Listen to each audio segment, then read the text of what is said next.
Los testimonios y opiniones emitidos en este espacio representan únicamente el punto de vista de los entrevistados, quienes dan fe de la autenticidad de los hechos.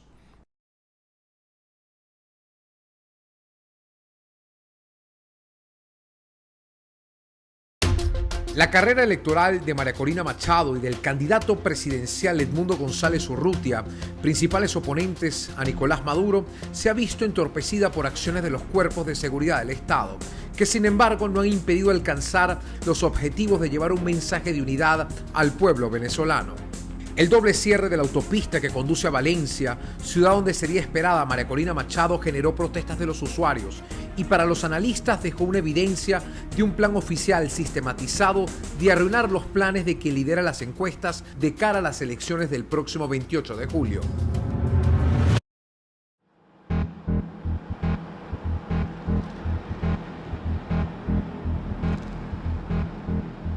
Quiero arrancar primero, dar un ejercicio hacia atrás. ¿Cuándo nace el deseo de convertirte en una líder y luchar por la presidencia del país? Esa es una pregunta muy difícil porque yo creo que esto ha sido para mí un proceso, una travesía. Te reconozco que nunca en mi vida me imaginé, no que iba a ser presidente, sino que me iba a dedicar a la política. Eso no existía. Yo veía la política como una cosa turbia, donde se hacen violaciones a tus principios, una cosa sucia, y dije, no, nunca en mi vida. Y una cosa me fue llevando a la otra, ¿no? Obviamente, decisiones que tomé sin saber en qué ruta me iría llevando. ¿Y cuándo te descubriste como mujer política? Yo creo que mis experiencias en Súmate, porque de alguna manera sentía que yo era muy crítica de los partidos y sus prácticas. Y un momento que tú dices, pero vale, tú no puedes seguir criticando a los otros y no probarlo tú, echarle bola. Y yo creo que fue a raíz de esas experiencias que tuve en Súmate, que algunas fueron sublimes y otras fueron desgarradoras, porque vi también la cara oscura que la hay, obviamente, en la política como en todo en la vida. Hay mucha gente que te dice que tienes ese temple de hierro, ¿no? ¿De dónde viene ese carácter? ¿De dónde viene esa fuerza, ¿no? Bueno, yo creo que uno es producto obviamente, de su educación, del ejemplo que tienes en la familia y también de los golpes que te da la vida, ¿no?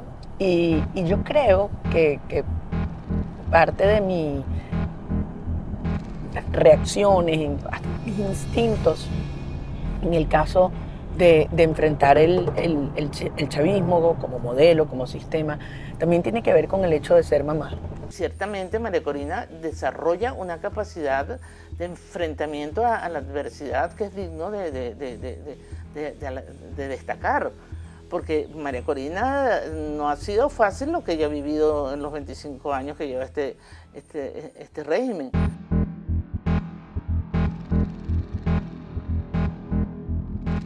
Cuando uno se hace madre, se te genera como un instinto de protección. Y bueno, las mamás somos, como yo te he dicho, leonas patas para arriba, ¿no?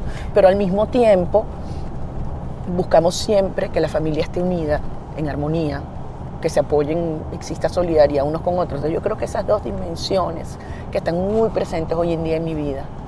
Yo tengo todavía en la memoria cuando la golpearon, cuando la patearon, cuando le tuvieron que operar la nariz. Es decir, María Corina ha pasado momentos muy duros y sin embargo ella ha seguido adelante y pudiendo haber tenido una vida placentera llena de otros elementos que le hicieron vivir una vida más cómoda. Mira, tener a mi familia dividida, no tener a mis hijos aquí, es para mí algo que me desgarra todos los días. Y entonces empieza la culpa. Este año mi hijo menor se graduó en su segundo posgrado y una vez más yo no pude estar. Y debo decirte que, por más que mis chamos, no te imaginas la maravilla que son, ¿no? Yo le decía aquí que, perdón, yo estoy haciendo esto por ustedes, para que puedan vivir en Venezuela, para que tengan a sus hijos junto a ustedes. Y yo les estoy fallando. Y él me decía, yo le decía, yo soy la única mamá que no está allá. Y Quique me contesta, no, mamá, tú eres la única que subió con su hijo a recibir el diploma porque tú estabas aquí y nos estábamos viendo la cara por un WhatsApp, ¿no? Pero no es fácil. Yo siento que en la medida que este viaje avanzó del año pasado hacia acá, arrancando hacia las primarias, que se produjo la muerte de mi papá, solo 2 días después que nosotros hablamos. Y la gente abriéndome su corazón, a mí no me quedó más que abrir el mío.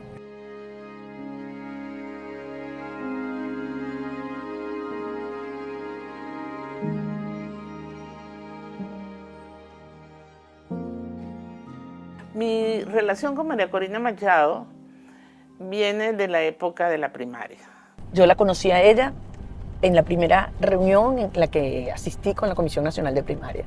Cuando yo fui nombrada en la Comisión Nacional de Primaria, una de las primeras reuniones que tuvimos, ella asistió con alguno de su equipo. Y al principio me pareció un poco como seca, y yo le decía, yo creo que a esta señora yo le caigo mal. En esa reunión, María Corina tenía un poquito así de actitud como, no sé si la palabra así como un poquito desconfiada, por decirlo de alguna manera. Ella estaba alerta, ¿no? Estaba alerta en cada una de las cosas que nosotros podíamos estar diciendo. Pero la fui conociendo y me di cuenta que es una tipa tan honesta, tan recia, tan inteligente, tan formada, que me impactó.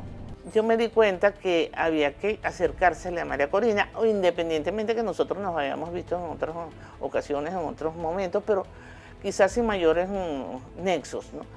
Y hice una referencia a la parte de la rebeldía, entre la desmesura, cuando se llegan a crear esos escenarios tan espantosos con los que se han vivido en el país.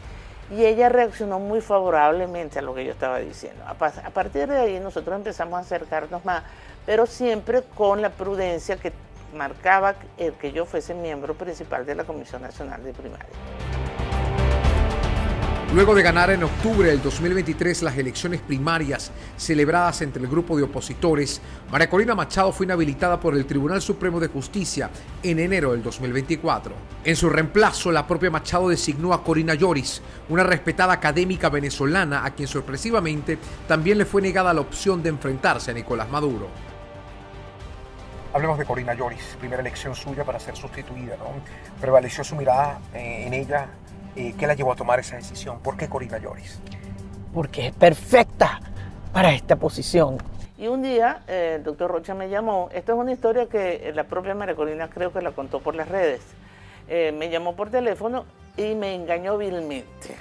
Él me hizo una propuesta de unos cursos para darlos en Madrid, sabiendo pues todo el amor que yo siento por Madrid y todas las vinculaciones españolas. Y me dijo que me iba a mandar a buscar con alguien de allá del comando y que me fuera esta vez Jucal, que él quería hablar conmigo, y que después María Corina se nos iba a reunir con nosotros. Y resulta ser que cuando estábamos en conversación yo empecé a darme cuenta que había algo que no cuadraba en lo que el doctor Rocha decía. Y en eso entró María Corina y ella no se anduvo por las ramas. Ella, la verdad que no se anduvo por la rama, me explicó en breves palabras la situación, seguía inhabilitada, la situación cada vez era más difícil y que ella, para delegar su candidatura, tenía que hacerlo en alguien en que ella confiara plenamente. Yo estoy muy emocionada porque de la mano de Dios encontramos la persona correcta. Y esa persona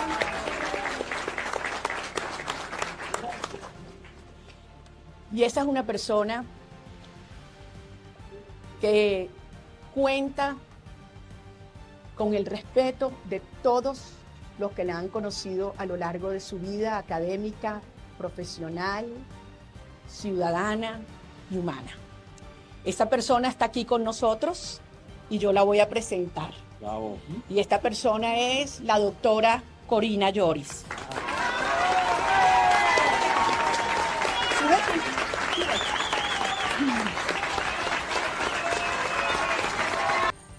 Me hizo la propuesta, yo recuerdo que ella me tenía las manos agarradas, entonces yo solté las manos, me eché hacia atrás y le dije, tú me estás proponiendo lo que yo estoy interpretando. Entonces me dijo, sí, y yo le dije, échale bolas, pues. Entonces me dijo, consúltale a tus hijos, si tú quieres, pero por favor, vamos a mantener esto en lo más privado que podamos. Y le dije, no le voy a consultar a mis hijos, porque me van a decir que no. Me volteé a casa del doctor Rocha y le dije las palabras que te dije antes, le dije, me engañaste vilmente.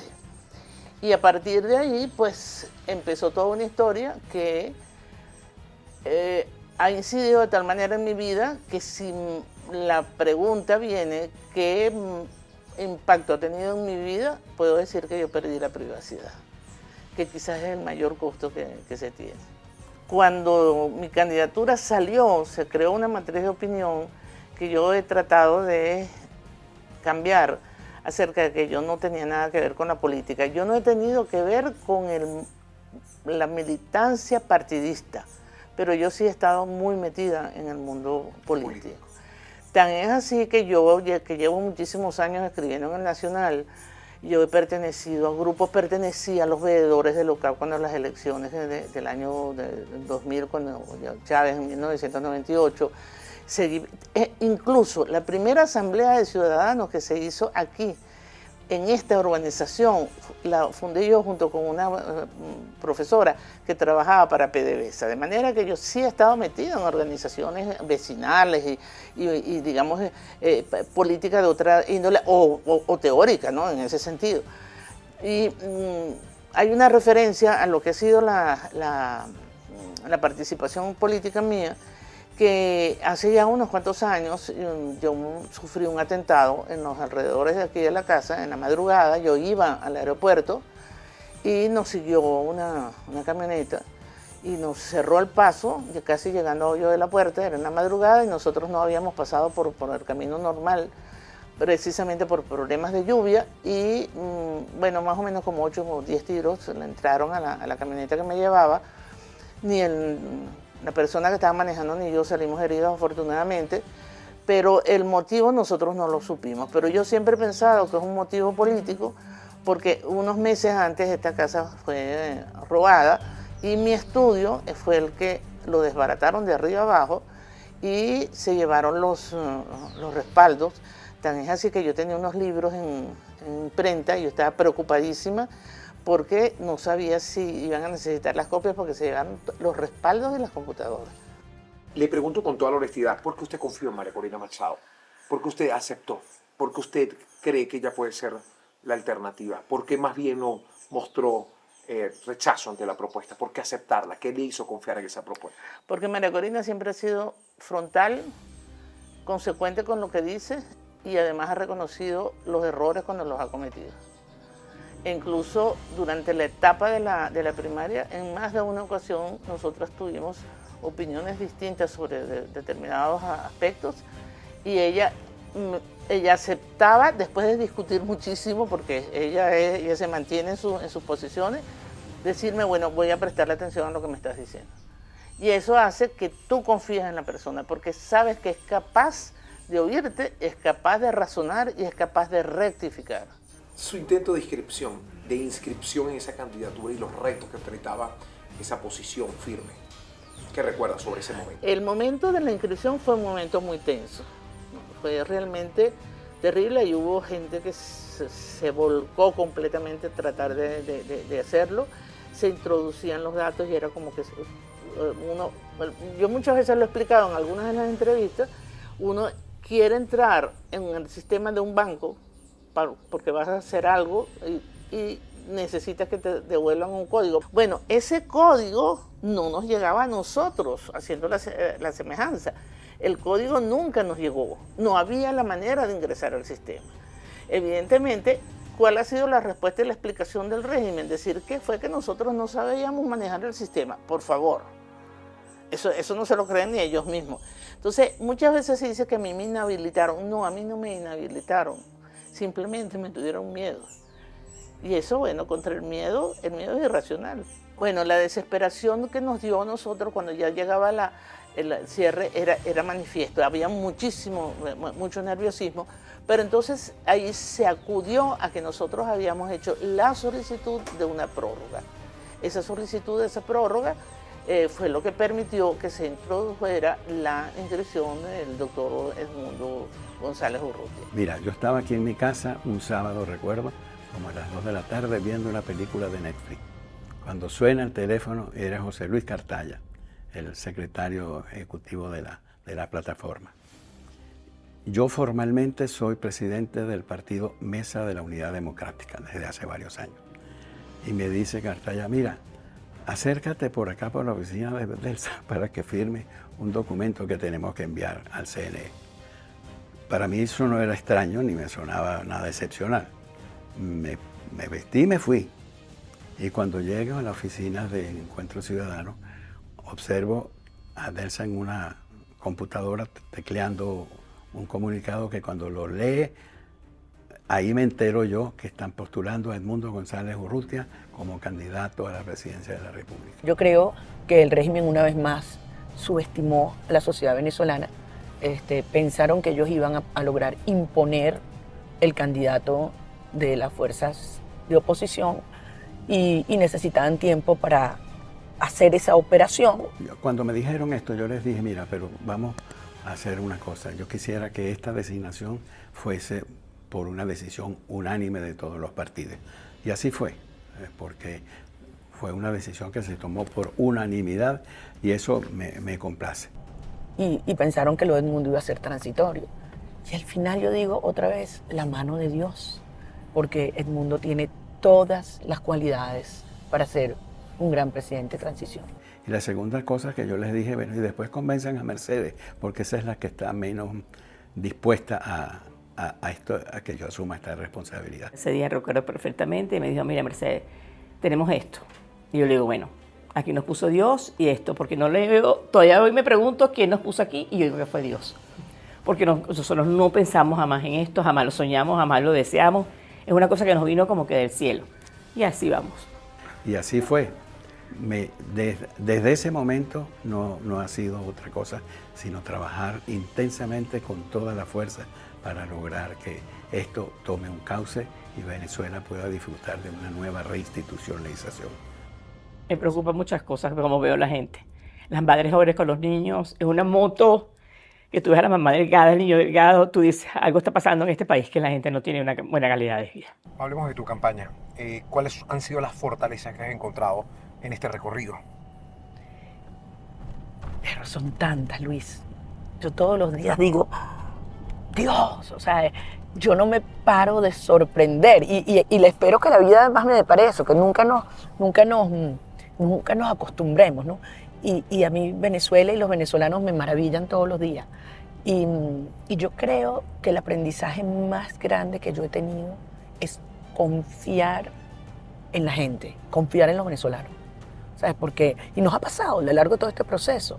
No, en Venezuela hace año y medio estaba realmente en una situación triste, oscura, sin esperanza. Y fíjate todas las cosas que han ido pasando, maravillosas.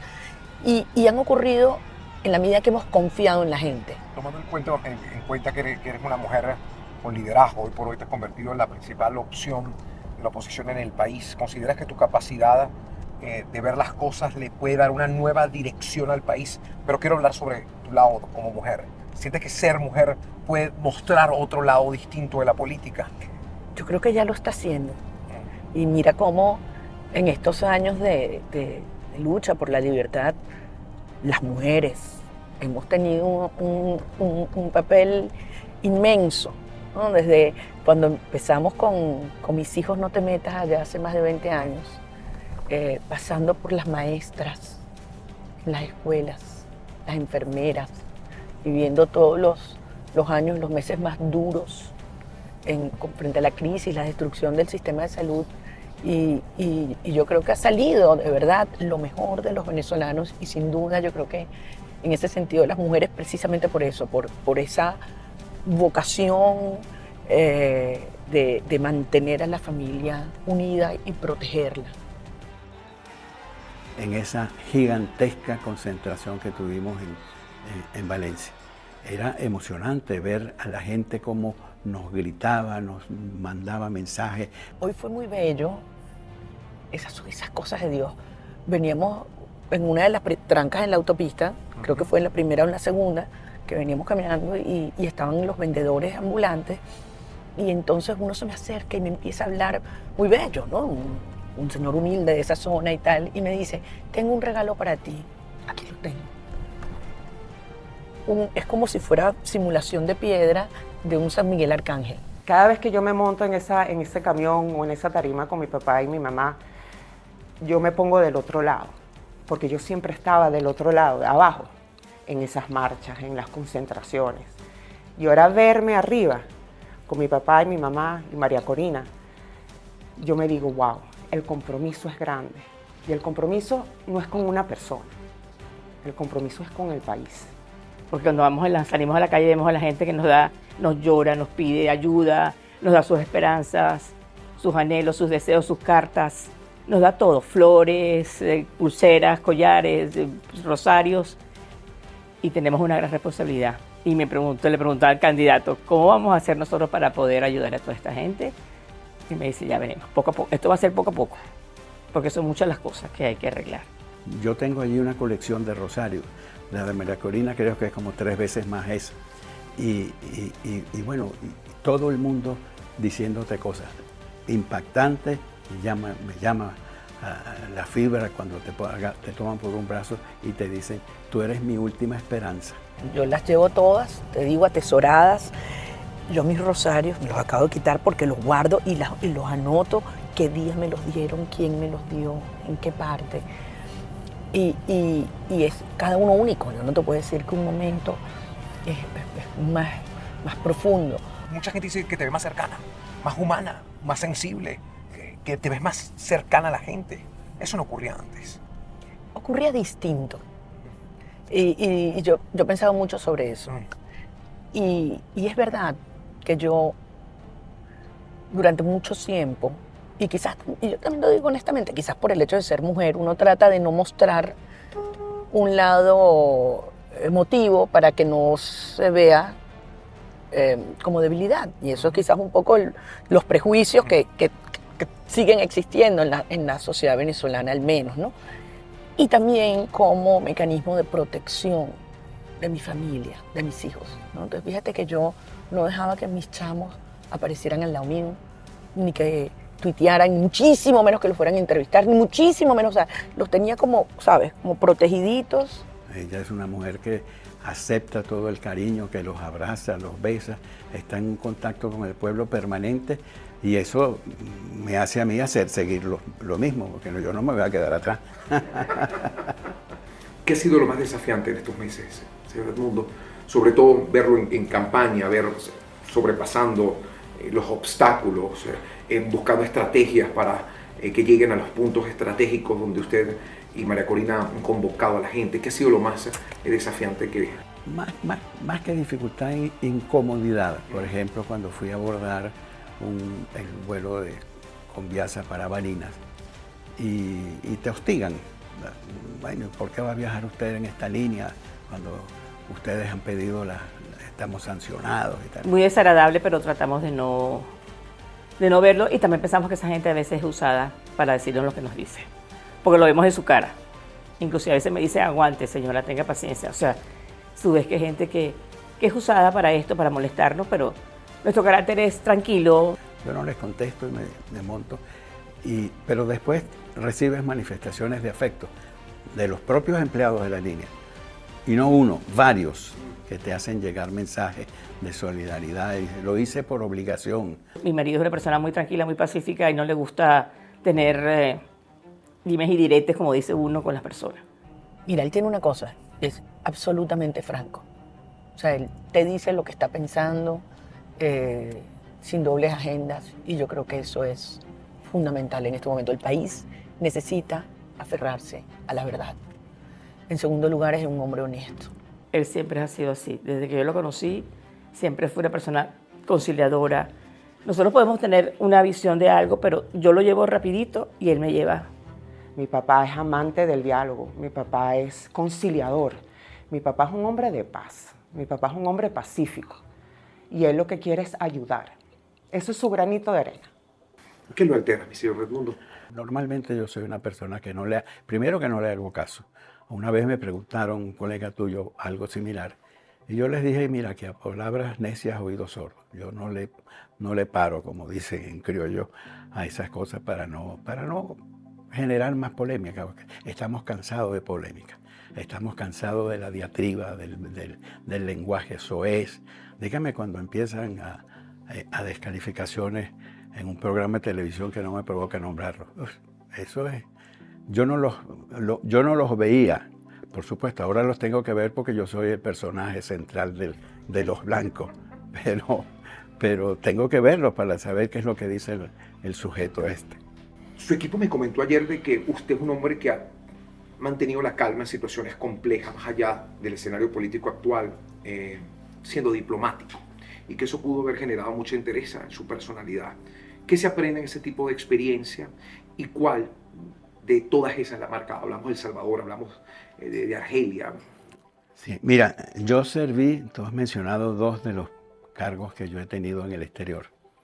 El primero en El Salvador, en plena guerra civil, finales entre el 81 y el 83, yo estuve en El Salvador, un país que me llamó mucho la atención, la gente, la candidez de la gente, el calor humano, pero también viví momentos incómodos, utilizar un vehículo blindado todo el tiempo para desplazarte. Bueno, esas son cosas que marcan. O cuando llegas a tu casa, suena el teléfono y lo atiende alguien del personal, díganle al doctor que ya sabemos que llegó y cuelgan. Ese es un tipo de cosas. O cuando estabas de noche y a eso de las 10:30, 11, cortaban la luz y pasaba un automóvil y tiraba una ráfaga de ametralladora frente a la casa. Bueno, en ese ambiente viví yo durante 2 años. Un día estoy saliendo a caminar, que era la única forma de drenar muchas cosas. Y vivía en una urbanización nueva, con muchos cañaverales y con muchas matas de café, mejor dicho.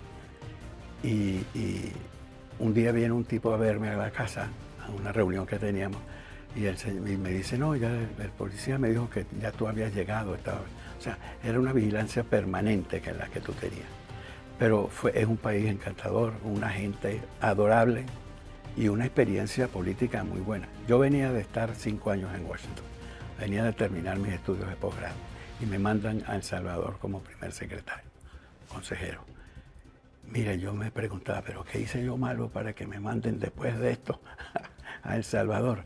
Y resulta que, a fin de cuentas, fue una de las mejores experiencias profesionales que yo he tenido, pero sin lugar a dudas. Eso de estar en Venezuela jugaba un papel muy destacado en la política salvadoreña, en favor de la democratización del país, por supuesto. Y bueno, nosotros traíamos gente de El Salvador a Venezuela para que vieran y conocieran las instituciones nuestras. De ahí surgieron partidos allá, con el mismo nombre de las organizaciones políticas nuestras. Así surgió un partido allá que se llama Acción Democrática. Y bueno, esas vivencias de estar ejerciendo la diplomacia, pero desde el punto de vista ya de la práctica política, yo nunca la había establecido. Y es una gente de mucho calor humano, mucho calor humano. Independientemente de que a las 6 de la mañana y a las 6 de la tarde, si tú sintonizabas Radio Venceremos, que era la radio de la guerrilla, te mencionaban. Y el gobierno genocida de Luis Herrera y su embajada en San Salvador y tal, qué sé yo. Bueno, esos eran los riesgos que tú corrías por estar ejerciendo un papel en función de la democratización del país, que eso era lo que nos alentaba. Y en esos escenarios tan difíciles, sobre todo donde usted ejercía su profesión, ¿dónde queda la familia? ¿Cómo podría equilibrar, por ejemplo, poner en riesgo la familia en países donde la violencia era una característica? No es fácil. El primer año que yo estuve en El Salvador, que estuve con nuestro amigo Leopoldo Castillo, los dos fuimos sin nuestra familia. La familia se unía a nosotros en los días festivos, en Carnaval, Semana Santa, en julio. Pero el resto, mi familia quedó aquí, mis hijas siguieron ese año la escolaridad aquí y estábamos en contacto permanente porque o viajaba yo para Caracas o ellos venían a El Salvador. Señor Edmundo, ¿qué se aprende en un mundo rodeado de mujeres, hablando de su intimidad? Ese es el punto de apoyo más importante que yo tengo en mis actividades profesionales, porque me sirven de aliento, me sirven de ejemplo, me sirven de apoyo. Y eso es lo más importante que uno puede valorar en estos momentos, en estas circunstancias. Y en su vida emocional, ¿cuál es la mejor cualidad de la señora Mercedes, de su esposa? Bueno, el apoyo que me presta sin duda alguna. Y mis hijas. Yo tengo una hija que vive en España y ayer nos mandaba una foto que compuso ella, donde estábamos nosotros desmontados en el camión y ella se agregó en un espacio y levantando la mano, saludando para incorporarse a distancia, porque estamos en este momento separados. Hablemos de sus físicamente, pero no moralmente. Sí, hablemos de sus hijas. ¿Cuál es el valor que Mercedes y usted han querido que prevalezca o han hecho hincapié en su formación? Mira, yo siempre les propuse, desde que estábamos ya ellas adultas, pues mayores, que tuvieran la educación en Venezuela. Yo fui a Buenos Aires a finales del 98 y ellas se quedaron aquí terminando sus estudios en la Universidad Católica. La primera vez que los 4 nos separamos fue cuando mi papá fue nombrado embajador en Argentina. Eso fue un golpe muy duro porque después de haber estado toda la vida juntos para arriba y abajo, fue la primera vez en que, bueno, ellos allá y nosotros aquí, terminando lo que tenemos que terminar. Y ese fue el objetivo mío que yo les incliné desde el principio, de que hicieran, como habíamos estado todo el tiempo en el exterior, y todo el tiempo ellas estuvieron en colegios internacionales. Porque eso también fue bastante duro, el no poder hacer amistades. Yo no te puedo decir a ti, te presento a fulanita de tal, amiga mía desde el preescolar. Eso no lo tengo yo. Y ahora que estamos en Venezuela, pues yo pasé una temporada muy larga afuera, ininterrumpida. Ahora que estamos en Venezuela, hagan sus estudios universitarios aquí, porque esa es donde se forman las amistades del futuro. El hecho de habernos quedado aquí y haber estudiado en la Católica y haber estudiado ahí 5 años y quedarnos aquí y empezar a trabajar aquí, eso a mí me completó. Yo necesitaba eso. Y así fue. Ellas dos se quedaron acá, iban a visitarme a Buenos Aires, por supuesto, de vacaciones, en diciembre, etcétera, Semana Santa. Pero eso es lo que yo más valoro, el de haberles orientado para que cada una siguiera su rumbo en sus carreras profesionales. Yo siempre sabía que este era mi lugar, porque uno encaja, uno aprende las culturas, uno aprende los idiomas, uno conoce el país donde está, y eso te hace crecer también. Pero tú sabes que no eres de ahí, tú sabes que tu país es que tu familia está aquí. Si yo le pregunto quiénes son sus hijas, ¿cómo se las describe al país? ¿No? Sobre todo vemos una muy activa con usted. Esa es la mayor, que está por ahí. Y la otra que está en Madrid, Carolina, que trabaja en un despacho de abogados internacional, pero con quien hablamos todos los días. Son algo maravilloso. Mis 2 hijas son algo maravilloso. ¿Cómo te las puedo describir? Como el mejor regalo que me dio Dios. Esta mañana a las 6 de la mañana estábamos hablando, ella y yo, dándole cuenta de la actividad de ayer, que fue realmente emocionante. Y ella lo sigue, porque todo esto en estos momentos en las redes, por YouTube y cualquier otra, está totalmente actualizada, siguiéndonos cada paso. Hola, Caro. ¿Qué tal? ¿Cómo están? Ah, sí, muy bien, sí. ¿Te llegó a la casa? Caro, ¿cómo se vive el recorrido, la campaña, el compromiso de tu familia a distancia? Mira, se vive muy intensamente. A veces siento que estoy allá, que los acompaño en las marchas. Incluso en varias oportunidades mi hermana me llama y los veo ahí en vivo lo que están haciendo. Tengo comunicación constante con mi familia. Como saben, somos una familia muy unida. Y sé de ellos todo el santo día. Quisiera estar allá para acompañarlos, para darles fuerzas, para darle apoyo y para agradecerles este gran reto que han asumido por el país. ¿Cómo has visto las movilizaciones y has visto al ciudadano, al venezolano, en tan corto tiempo sentirse identificado con la propuesta o la alternativa que tiene tu padre o que da tu padre? Mira, yo lo que veo, como lo que ven la mayoría de la gente que está fuera del país, es básicamente lo que sale en las redes sociales, en algunos medios de comunicación. Yo siento que ha nacido una nueva esperanza en el país, una esperanza distinta a la que existía en las últimas elecciones que tuvo Maduro con Capriles. Siento que las movilizaciones son más grandes, siento que hay un apoyo unitario de todos los partidos, cosa que no existía en esa elección. O sea, siento que esta es una decisión de A y B,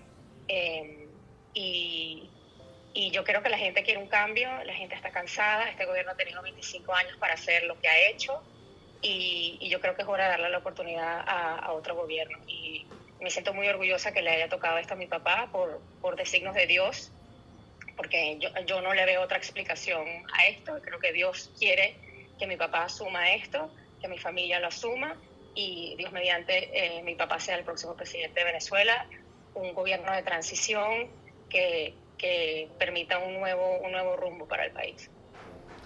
Caro, ¿quién es tu papá? ¿Cómo describes a tu papá? Sin pasiones. Quiero que seas la mujer más objetiva del mundo. Sé que es un tema complejo porque uno tiene los sentimientos involucrados, pero ¿quién es Edmundo González para una de sus hijas? Wow, mi papá es un ser excepcional, un ser bondadoso, un papá ejemplar que siempre nos ha inculcado valores de responsabilidad, de unión familiar, de responsabilidad, de trabajo, de lucha, de decencia, de ayuda al prójimo, de diálogo. Claro, tú representas también a ese grupo masivo de venezolanos fuera del país, ¿no? Entre todas las contradicciones, entre todas las dificultades, entre ese país que a veces quisiéramos que estuviese aquí, que representan a ustedes para que su voz y su participación sea más activa. ¿Cuál es el mensaje? El mensaje de los que no pueden venir a votar, el mensaje que se sienten esperanzados con la candidatura de tu papá y para volver, el mensaje de quienes han cruzado y han pasado y batallado distintas alternativas para llegar a un nuevo destino que no es Venezuela. ¿Cuál es el mensaje de esa voz que tú representas? Mira, el mensaje es uno de esperanza del que no puede votar, como yo, por ejemplo, de que se comuniquen con sus seres queridos y su familia y sus allegados que estén en el país, que existan en la posibilidad de votar, que ejerzan su voto, que no pierdan la oportunidad, que confíen en que en esta oportunidad vamos a poder lograr un cambio para el país. Para hablar de sus nietos, ¿cómo ve el mundo para ellos? ¿Qué quisiera que cambiara? Yo quisiera verlos crecer en un ambiente como el que yo crecí, un ambiente de paz, de tranquilidad, de amor. La ventaja es que yo los tengo al lado, físicamente al lado. Yo me asomo al balcón y los llamo y ellos se ponemos a conversarnos del balcón mío al balcón de ellos, porque están ahí al lado. Y eso, cuando no los puedo ver físicamente, conversamos por ahí, por el balcón, y estamos en contacto permanente. Y ellos aspiro que crezcan en una ciudad en paz, en un país como el que yo crecí, como en el que yo me formé y como el que deberíamos estar en el futuro próximo. Necesitamos que la familia tenga un poco más de... Aquí hace falta muchos valores, se han perdido los valores. La sociedad venezolana, con estos años, con tantos problemas, ha perdido los valores y los principios que debe tener una familia. Y eso tenemos que recuperarlo. El venezolano no era así como es hoy en día. ¿Cuál sería su rol en el gobierno comandado por Edmundo González? ¿Cuál sería su aspiración en su caso? Eso lo va a determinar el presidente de la República, Edmundo González. Ella es una líder fundamental de este proceso, ella es una líder político que ha sido clave en toda la construcción de esta alianza, y ella será una invalorable colaboradora del nuevo gobierno. Mi última pregunta tiene que ver con el día de la elección, el día del que el país está convocado a sufragar, a comprometerse. ¿Cuál es el mensaje? Mensaje final, mensaje contundente sobre lo que vamos a lograr la reinstitucionalización del país, vamos a lograr que todos los venezolanos que se han ido y quieran regresar vuelvan a casa, donde serán recibidos con los brazos abiertos para que se incorporen a la recomposición del país. Eso es una de las cosas que más aspiro y más deseo con muchas ganas. Hicimos la primaria sin el CNE, le echamos pichón a pesar de las amenazas, nos han metido gente presa, perseguida, y aparecen otros. Me cierran un local o un restaurante o un hotel y tengo 20 mensajes en mi teléfono a decir, ven y te quedas en mi casa, ¿sabes? Entonces hay que confiar en los venezolanos y yo sé que el 28 de julio será un testimonio sublime de lo que somos como sociedad hoy. Yo creo que el momento clave es el 28, tenemos que ganar las elecciones y una vez que ganemos las elecciones ver cómo lo enfrentamos. Los venezolanos saben lo que tienen que hacer. Nuevamente confía. Todo el mundo sabe que tiene que ir a votar de primero. Todo el mundo me dice, de allí no me muevo. Nos estamos organizando con los comanditos, con las vecindades. Nosotros vamos a proteger y acompañar a nuestros testigos y los equipos que van a estar allí.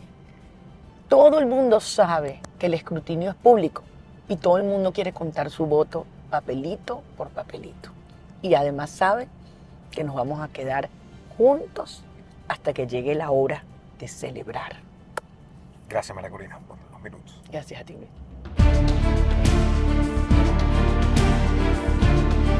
Marchando en memoria de toda esa gente que pasó el Darién, que cayó, por su familia que perdieron, marchando